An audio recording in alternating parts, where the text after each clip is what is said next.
Hello நண்பன்பிஸ், எப்படி இருக்கிறீங்க? உங்கள் எல்லாருமே தெரியும், நான் வந்து அரபு நாட்டில் இருந்து தான் இந்த வீடியோஸ்லாம் போட்டுட்ருக்கேன்னு. உங்களுக்கு இப்போ அரபு நாட்டோட சுச்சுவேஷன்ஸ் எல்லாமே தெரியும். ஏன்னா ஈரான் இஸ்ரேல் வார்னால பல பேர் இங்கே வந்து வேலை இழந்திருக்காங்க, வேலையை விட்டு ஊருக்கு போயிருக்காங்க. ஸோ வேலை இல்லாமல் இங்கேயே நிறைய பேர் இருக்கிறாங்க. ஸோ அப்படி ஒரு சூழலில் தான் நானும் இருக்கிறேன். கடந்த 2 மாதமாச்சு எனக்கு வேலை போய் ஸ்டார்ட் பண்ண வேண்டியது ப்ராஜெக்ட் இந்த சண்டேனால ஸ்டார்ட் பண்ணாமல் போனால எனக்கு வேலை போயிடுச்சு. ஸோ நான் இங்கே சர்வை பண்ணுறதுக்கு எனக்கு உங்களுடைய சப்போர்ட் தேவை. ஸோ முடிஞ்சுனா உங்களால் இந்த QR கோட் யூஸ் பண்ணி உங்களால் முடிஞ்ச சப்போர்ட்டை நீங்கள் எனக்கு செய்யுங்க. Welcome to Vijay talks 2.0. நம்ம நண்பர்கள் வந்து எந்த மாதிரி செலக்ட் பண்ணுறோமோ அதை பொறுத்து தான் நம்மளோட லைஃப் நல்லா இருக்கும் அப்படின்னு நிறைய பேர் சொல்லுவாங்க. பட் எனக்கு என்னமோ அந்த மாதிரி சரியான நண்பர்கள் அமையலையோ என்னமோ. நம்ம வந்து சரி விடுங்க, நமக்கு அது எதுக்கு. அப்படி ஒரு நண்பரை தான் இன்றைக்கி அமெரிக்கா வந்து சூஸ் பண்ணிக்கிச்சு. அது நண்பராக சூஸ் பண்ண ஒரு விஷயம் என்னன்னு பார்த்தீங்கன்னா இஸ்ரேல். இந்த வாரம் வந்து ஈரான் வந்து பல நேரங்களில் வந்து நிறுத்திக்கணும், இதோட முடிச்சுக்கணுன்ற எண்ணத்தோட ஈரான் இருந்தாலுமே அதற்கு துளி கூட சான்ஸ் கொடுக்காம அந்த எண்ணத்தை வந்து உடைக்கிற மாதிரியே வேலையை வந்து இஸ்ரேல் பண்ணிகிட்டே இருக்குது அப்படின்றது தான் நிதர்சனமான உண்மை. இதுக்கு முக்கியமான காரணம் என்னன்னு பார்த்தீங்கன்னா, இஸ்ரேல் கிட்ட ட்ரம்ப்போடைய ஏதோ ஒரு மேட்ரு செம்மையாக மாட்டிருக்கியா, அதுதான் பிரச்சனை அப்படின்ற மாதிரி சொல்கிறாங்க. அது எதுன்னு பார்த்தீங்கன்னா, இந்த எப்ஸ்டீன் ஃபைல்ஸ்னு கொஞ்சம் நாளைக்கு முன்னாடி பார்த்துருப்பீங்க. அதில் ட்ரம்ப் வந்து இருந்தார், எல்லாருமே உங்களுக்கு தெரியும். ஸோ இதில் ஏதோ ஒரு முக்கியமான விஷயத்தை வந்து ஹேக் பண்ணி இஸ்ரேல் எடுத்து வச்சுருக்கு.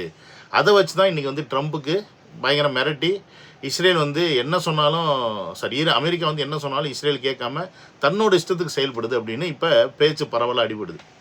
ஒரு சைடு பார்த்தீங்கன்னா ட்ரம்ப்புக்கு அவங்க நாட்டிலே ஏகப்பட்ட அழுத்தங்கள்.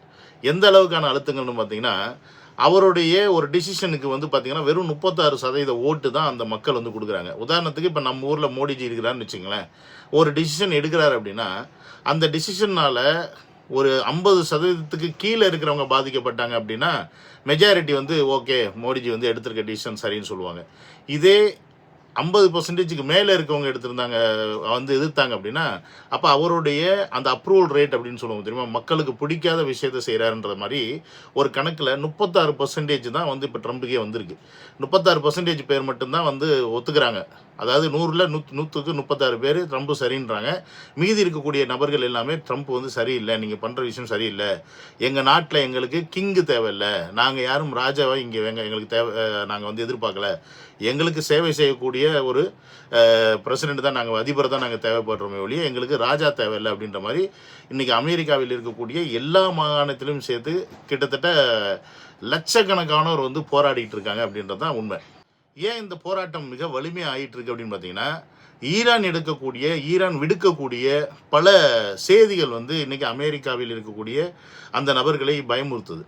கிட்டத்தட்ட கார்கைலாண்டை பிடிக்கிறதுக்கு கிட்டத்தட்ட 7000 பேர்லேருந்து 10,000 பேர் வரைக்கும் ஆர்மி மேன்ஸை உள்ளே அனுப்ப போகிறதா வந்து அமெரிக்கா வந்து திட்டமிட்டு இருக்கு. அது பல ஊடகங்கள் சொல்லிட்டு இருக்கு. இன்னும் அதற்கான முடிவு வரல.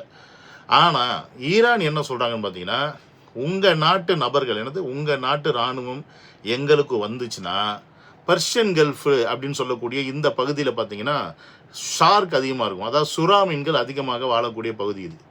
உங்கள் இராணுவ வீரர்களை நாங்கள் கண்டந்துண்டமாக வெட்டி அந்த சுறாவிற்கு இரையாக்கி விடுவோம் அப்படின்ற ஒரு ஸ்டேட்மெண்ட்டை அந்த நாட்டுடைய படை தளபதி வந்து கொடுக்குறாரு. அப்படின்னா அவங்களுடைய அந்த எந்த அளவுக்கு அவங்க உக்கிரமாக இருக்காங்கன்னு யோசிச்சு பாருங்கள். அது மட்டும் இல்லாமல் இந்த கார்கைலாண்டோ இல்லை ஈரானுக்குள்ளேயோ ஆர்மி உள்ள நுழைய முயற்சி பண்ணால், அமெரிக்கன் ஆர்மி உள்ள முயற்சி பண்ணாவே எங்களுடைய எந்த உத்தரவுக்காகவும் நீங்கள் வந்து வெயிட் பண்ணாதீங்க. ஏன்னா பொதுவாக வந்து ஒரு ஆர்மி ஆக்ஷன் நடக்கணும்னா மேலே இடத்துல வந்து உத்தரவு வரணும், அட்டாக் பண்ணுங்க அப்படின்னு தான் வருவாங்க. இப்போ வந்து அப்படிலாம் கிடையாது. நீ அமெரிக்கன்காரன் நாங்கள் பார்க்குறியா, ட்ரெஸ்ஸில் ஒருத்தனை பார்க்குறியா, போட்டு தள்ளு, ஒருத்தனையும் விடாத அப்படின்னு ஓப்பனாக வந்து பப்ளிக்காக ஈரானுக்கான அப்ரூவல் கொடுத்துச்சு. ஈரான் படைகளுக்கான ஈரானோட படைகளை கம்பேர் பண்ணி பார்த்தீங்கன்னு வச்சுக்கோங்களேன், கிட்டத்தட்ட ஒரு 10 லட்சம் பேர் இந்த பக்கம் இருந்தால் ஒரு 10,000 பேர் இந்த பக்கம் இருந்தால் எப்படி இருக்கும்? அதுதான் உண்மையான விஷயம். ஏன்னா 10 லட்சம் பேருன்றது வந்து அங்கே வந்து அவ்வளோ ஆர்மி மேன் இருக்கிறாங்க. நீ இங்கே வெறும் 10,000 பேரை அனுப்பி இந்த 10 லட்சம் பேர் நீ கொல்லணும்னு நினச்சா அது எப்படி சாத்தியம் அப்படின்ற கேள்வி இன்றைக்கி அமெரிக்க மக்கள் இடத்துல வந்திருக்கு. இந்த 10 லட்சம் பேருன்றது இவங்க அஃபீஷியலாக கொடுக்கக்கூடியது. அது போக நிறையா வந்து இந்த ஹூத்திஸ் மாதிரி நிறைய அமைப்புகள் வந்து ஈரான் கிட்ட இருக்குது. ஈரானில் இருக்கக்கூடிய நபர்களே இன்னும் எத்தனை பேர் வந்து இந்த அளவுக்கு போராட்ட குணத்தோடு இருக்காங்கன்னு நமக்கு தெரியாது. அப்போ இவர்கள் எல்லாருமே இந்த அமெரிக்கர்களை வெல்கம் பண்ணுவாங்களான்னு கேட்டிங்கன்னா வெல்கம் பண்ண மாட்டாங்க. அதனால தான் நேற்று வந்து என்ன சொன்னாங்க, வெல்கம் டு ஹெல் அப்படின்ற ஒரு விஷயத்தை ஈரான் பதிவு பண்ணுது. ஸோ இதுக்கு இடையில பார்த்தீங்கன்னா இஸ்ரேல் வந்து என்ன பண்ணுதுன்னா இந்த பத்திரிகை நிருபர்கள்லாம் இருக்க பார்த்தீங்களா இவங்களை குறி வச்சு தாக்குது. இப்போ லெபனானில் பார்த்தீங்கன்னா ஒரு பெண் ஒரு ஆண், அதாவது அக்கா தம்பி அவங்க 2 பேரையுமே வந்து அந்த இஸ்ரேல் வந்து வான்வெளி தாக்குதலில் அவங்கள வந்து அழிச்சிருக்காங்க. இஸ்ரேல் வந்து நிறைய ரிப்போர்ட்டர்ஸை வந்து அவங்க வந்து கொல்றாங்க அப்படின்றது நிதர்சனமான உண்மை. ஏன்னு கேட்டிங்கன்னா அந்த நாடுகளில் நடக்கக்கூடிய உண்மையான பிரச்சனையை எடுத்து வெளியில் கொண்டு வரதே பார்த்தீங்கன்னா இந்த ரிப்போர்ட்டர்ஸ் தான். இப்போ பொதுவாக நீங்கள் நல்லா நோட் பண்ணி பார்த்தீங்கன்னா தெரியும், அரபு நாடுகளில் நடக்கக்கூடிய நிறைய விஷயங்கள் வந்து வெளியில் வராது. வெளியில் சொன்னாலும் பிரச்சனை. அதனால இந்த நாட்டில் வாழ்கிறவங்க ஏதாவது சொன்னாங்கன்னா அவங்களுக்கே பிரச்சனைன்றனால பெருசாக யாரும் சொல்ல மாட்டாங்க. இப்போ நானே சொல்லணும்னா கூட பெருசாக நீங்கள் என்னோட வீடியோ நல்லா நோட் பண்ணி பார்த்தீங்கன்னா தெரியும், நான் அமீரகத்தில் நடக்கக்கூடிய எந்த விஷயத்தையும் உங்கள்கிட்ட வந்து பெருசாக சேர்க்க மாட்டேன். ஏன்னா நான் நாளைக்கு என்ன தூக்கி உள்ளே வச்சு நாளைக்கு லாடம் கட்டுவாங்க. அதனால தான் அமீரகத்தை பற்றி விஷுவல்ஸோ அமீரக பற்றின விஷயங்களையோ நான் பெருசாக பகிர்ந்துக்க மாட்டேன். இங்கேயும் அந்த பிரச்சனை இருக்குன்னு மட்டும் நான் ஓவராலாக அதை சொல்லிட்டு போயிடுவேன். மற்ற அரபு நாடுகள் பிரச்சனை கிடையாது, நம்ம அங்கே இல்லை. ஸோ நீங்கள் நல்லா தெரிஞ்சுங்க. அப்போ இந்த மாதிரி விஷயங்கள் வந்து இவங்க வெளியில் விடாமல் தான் அவங்களுடைய நாட்டை வந்து மிக பெருமளவில் பாதுகாத்துக்கிறாங்க. அப்போ தான் அவங்களுக்கான இங்கே வணிகம் வரும். ஏன்னா இங்கே இன்வெஸ்ட்மெண்ட் வந்து தேவைன்னா அதை வந்து இவங்க மறைச்சி தான் ஆகணும் அப்படின்ற நிலையில் இருக்காங்க. ஏன்னா இவங்களுக்கு வாழ்வாதாரத்துக்கு வேறு இல்லை. அது மட்டும் இல்லாமல் இப்போ அமெரிக்கா வந்து பார்த்தீங்கன்னா நியூ ரியாலிட்டி இதுதான் வந்து உண்மையான இப்போ இனிமேல் வர இருக்கக்கூடியது நியூ ரியாலிட்டி புரிஞ்சுக்குங்க. நாங்கள் வந்து ஏதாவது பிரச்சனைன்னு வந்துச்சுன்னா இது சேஃபான நாடாகவே இருந்தாலும் இங்கே தாக்க தான் செய்வாங்க, இங்கே குண்டு போட தான் செய்வாங்க. ஏன்னா தான் பக்கத்தில் இருக்குது. அதனால் இதோட வாழ பழகிக்கிங்கப்பா. நீங்கள் இங்கே இன்வெஸ்ட் பண்ண வரியா, ஆனால் இந்த பிரச்சனைலாம் இருக்குது, நல்லா இருக்கிறதே இருக்கும், சண்டை வந்துச்சுன்னா நீ அதை பார்த்து தான் ஆகணும், ஆப்ஷன் இல்லை அப்படின்ற மாதிரி ஒரு விஷயத்த இனி நீங்கள் பழகிக்குங்கள் அப்படின்ற மாதிரி அமீரகம் இல்லை மற்ற அரபு நாடுகள் முதற்கொண்டு எல்லாருமே வந்து சொல்ல ஆரம்பிச்சிருக்காங்க. இங்கே இருக்கக்கூடிய மக்களும் பார்த்தீங்கன்னா ஆல்மோஸ்ட் அந்த மாதிரி தான் ஆயிடுச்சு. இப்போ எங்களுக்கு ஒரு வாட்டி ஃபஸ்ட் டைம் விளையாட்டு வந்தப்போ ஒரு மாதிரி இருந்துச்சு, 2வது டைம் விளையாட 3வது போடா எப்போ பார்த்தா விளையாட்டு. இப்போ கூட பார்த்தீங்கன்னா இந்த அலர்ட்டோட தான் இருப்பாருங்க. அலர்ட் வந்துட்டு எல்லாம் முடிஞ்சிருச்சு, கோஆப்ரேஷன், நீங்கள் வீட்டில் எல்லாம் சேஃபாக இருங்க அப்படின்னு சொல்லிட்டு மெசேஜ் வருது. ஸோ இது வந்து பழகிருச்சு. சரி என்னப்பா அது தாங்க கொண்டு போடுறாங்கப்பா, எங்கேப்பா அந்த பக்கம் போட்டிருக்காங்கப்பா, மெசேஜ் போதுடா அலைஞ்சு போதுடா அப்படின்ற மாதிரி பழகிருச்சு. ஏன்னு கேட்டிங்கன்னா இது இன்னும் பெரிய லெவலில் இல்லை. அந்த அவங்களுடைய டார்கெட் இடவோ அதை மட்டும் தான் அவங்க ஃபோக்கஸ் பண்ணி அடிக்கிறாங்களே ஒழிய ஒட்டுமொத்த மக்கள் வாழக்கூடிய இடத்துல பகுதிகளில் வந்து குண்டுகள் போடாமல் இருக்குது ஈரான். ஸோ அது வரைக்கும் வந்து இங்கே வாழக்கூடிய மக்களுக்கு வந்து பெரிய லெவலில் பாதிப்பு இல்லை. அஃப்கோர்ஸ் நான் சொன்ன மாதிரி வேலை வாய்ப்பு மிகப்பெரிய பாதிப்பாக இருக்குது. நிறைய பேர் போயிட்டாங்க, வேலை இல்லாமல் நிறைய பேர் சுற்றிட்டு இருக்காங்க, என்னையும் சேர்த்து.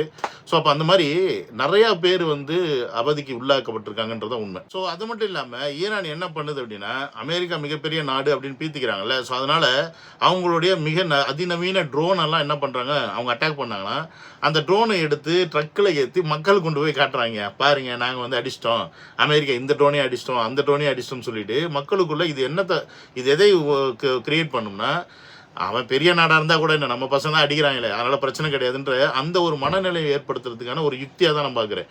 அப்போ இதை வந்து ஒரு சைடு ப்ரௌடாகவும் ஒரு சைடு வந்து அமெரிக்கா வெறுப்பேற்றுறதும் இப்படி பல விஷயங்களை சேர்த்து தான் வந்து ஈரான் செஞ்சுக்கிட்டு இருக்கு. ஏன்னா நீ என்ன சொன்னாலும் நான் அடங்க மாட்டேன் அப்படின்ற ஒரு விஷயத்தில் ஈரான் முடிவாக இருக்குது. அதனால தான் நீ அமெரிக்க படை அனுப்புனா நான் இதை செய்வேன், நீ இந்த மாதிரி செஞ்சால் நான் அந்த மாதிரி செய்வேன் அப்படின்னு எல்லாத்தையும் பிளான் பண்ணி அவங்க பண்ணிட்டு இருக்கனால இன்றைக்கி அமெரிக்காவுக்கும் இஸ்ரேலுக்கும் சிம்ம சொப்பனமாக இருக்கக்கூடியது ஈரான். ஏன்னா இப்போ ஈரான் பார்த்தீங்கன்னா இஸ்ரேலில் ஒரு மிகப்பெரிய ஒரு விஷவாயு இருக்கக்கூடிய ஒரு யூனிட்டை வந்து அவங்க அட்டாக் பண்ணியிருக்காங்க. ஸோ அது மூலியமாக அந்த மக்களுக்கு பார்த்தீங்கன்னா பாதிப்புன்னு பெரிய லெவலில் ஏற்பட்டிருக்கு. ஆனால் இதெல்லாம் வெளியே தெரியுமா அப்படின்னு கேட்டிங்கன்னா தெரியாது. ஏன்னா இஸ்ரேலில் நடக்கக்கூடிய நஷ்டங்களோ இல்லை அந்த நாட்டில் நடக்கக்கூடிய பிரச்சனைகளோ வெளியே மீடியாஸ் காட்ட முடியாது, ஏன்னா அங்கே அப்ரூவ்டு கிடையாது. ஆனால் இங்கே ஈரானில் பார்த்தீங்கன்னா அவங்க இப்போ எடுத்து வெளியில் விட்டது மட்டும்தான். இவங்க சொல்லுவாங்க நாங்கள் அதை அடிச்சிட்டோம், நாங்கள் இதை ஒழிச்சிட்டோம்னு சொன்னாலுமே ஈரானோட ரியாலிட்டி என்னன்னு ஈரான் தான் சொல்லணும். ஆனால் ஈரான் கிட்டத்தட்ட ஒரு 30 நாளாக அவங்களுக்கு எந்த ஒரு இன்டர்நெட் ஃபெசிலிட்டியும் இல்லாமல் இருக்குது. அந்த மாதிரி ஒரு சூழ்நிலை இருக்காங்க. இப்போ ஈரான் என்ன ஒரு திட்டமிடுதல் இருக்குன்னா, நீங்கள் இந்த இன்ஃப்ராஸ்ட்ரக்சர்லாம் வச்சுக்கிட்டு இந்த நெட்டெல்லாம் வச்சுக்கிட்டு தான் நீங்கள் ஓவராக பண்ணுறீங்க, அதை நாங்கள் அடித்தா என்னடா பண்ணுவீங்கன்ற மாதிரி அதற்கான ஒரு திட்ட வடிவத்தில் இருக்கிறாங்க. பெரும்பான்மையான கேபிள்ஸ் பார்த்தீங்கன்னா கடலுக்கு அடியில் தான் போகுது இன்டர்நெட்டுக்கு. அப்போ இந்த கேபிள்ஸை கட் பண்ணி விட்டாங்கன்னா பல உலக நாடுகள் இந்த கனெக்ஷன்ஸ் நாடு டு நாடு பேசுகிற இந்த நெட் வசதிகள்லாம் இல்லாமல் போகிறதுக்கான வாய்ப்புகள் இருக்குது. ஸோ அப்படி ஒரு சிக்கலை ஈரான் கிரியேட் பண்ணுமா அப்படின்ற கேள்வியும் பல நாடுகளுக்கு இருக்குது. மொத்தத்தில் இது எப்படி ஆயிடுச்சுன்னு பார்த்தீங்கன்னா எதையோ தோட போய் எதையோ ஆன கதையாக ஆகி மாதிரி ட்ரம்ப் தான் இதில் கடைசியில் மாட்டிக்கிட்டு அவர் மண்டை தான் உருளுது. அவர் ஒரு பிரசிடெண்ட்டாக இருந்தாலுமே அவர் மேலே வச்சிருக்க நம்பிக்கை வந்து சுத்தமாக உலக நாடுகள் இழந்துருச்சு அப்படின்னு தான் சொல்லணும் இந்த ஒரு விஷயத்தில். ஏன்னு கேட்டிங்கன்னா காலையில் ஒரு பேச்சு பேசுகிறார், 15 நிபந்தனைகள் வச்சு நாங்கள் வந்து ஈரானுக்கு வந்து கெடு கொடுக்குறோன்னு. ஆனால் நைட்டில் பார்த்தீங்கன்னா இஸ்ரேலை வச்சு அட்டாக் பண்ணுறாரு, இந்த பக்கம் தரைவழி தாக்குதல் நடத்துறதுக்கு இப்போ திட்டம் போட்டுட்ருக்காரு. அப்போ என்ன மாதிரியான ஒரு மனநிலைமையில் இந்த ஆள் இருக்கிறார் அப்படின்றத நீங்களே புரிஞ்சுக்கிங்க. ஏதாவது பைத்தியக்காரங்க கையில் நாட்டை கொடுத்தா என்ன பண்ண முடியுன்ற நிலைமை தான் இப்போ ஆகிட்டுருக்கு. ஸோ அப்படி ஒரு சூழலில் தான் இந்த உலக நாடுகள் எல்லாம் அனுபவிச்சிட்ருக்கு. ஒரு ஆள்னால நான் சொன்ன மாதிரி ஒருத்தர் அந்த இஸ்ரேல் 2 பேர் ஈகோக்கு இங்கே இரையாகிறது யாருன்னு பார்த்தீங்கன்னா ஈரான் மட்டும் இல்லை, மற்ற நாடுகளுமே அஃபெக்ட் ஆகுது அப்படின்றது தான் உண்மை. பார்ப்போம். இந்த போர் வீரியமாகி கொண்டு தான் போகுது, ஸ்லோவாகிற மாதிரி தெரியல. ஒரு சைடு வந்து பேச்சுவார்த்தை பண்ணுறதுன்னு சொல்லி பாகிஸ்தான் சைடில் பேச்சுவார்த்தை நடக்குது, ஆனால் அதில் ஒமான் இல்லை. முக்கியமாக ஒமான் தான் அதில் பங்கு பெறணும், பட் அதுவே இல்லை. ஆனால் இவங்க என்ன மாதிரியான பேச்சுவார்த்தை பண்ணுறாங்கன்னு நமக்கு தெரியாது. அதற்கு ஈரான் ஒத்து வருவாங்களான்னு தெரியாது. ஈரானை பொறுத்த வரைக்கும் இந்த போரை வந்து சுமூகமாக முடிச்சுக்கணும்னு தான் பார்க்குறாங்க, ஆனால் அவங்களுடைய கண்டிஷன்ஸ் பிரகாரம். ஆனால் இந்த போரை முடிக்கிறத விட ஈரானை மொத்தமாக அழிக்கணுன்ற முடிவில் அமெரிக்காவும் இஸ்ரேலும் இருக்கிறனால இந்த போர் வளர்ந்துக்கிட்டே போகுது அப்படின்றது தான் உண்மை. அடுத்த வீடியோவில் உங்களை வந்து மீட் பண்ணுறேன். Until the signing off. நான் சொன்ன மாதிரி உங்களோட முடிஞ்ச சப்போர்ட்டை இந்த QR கொடுத்து எனக்கு ஹெல்ப் பண்ணுங்கள். Thank you very much. Love you all. Take care. By.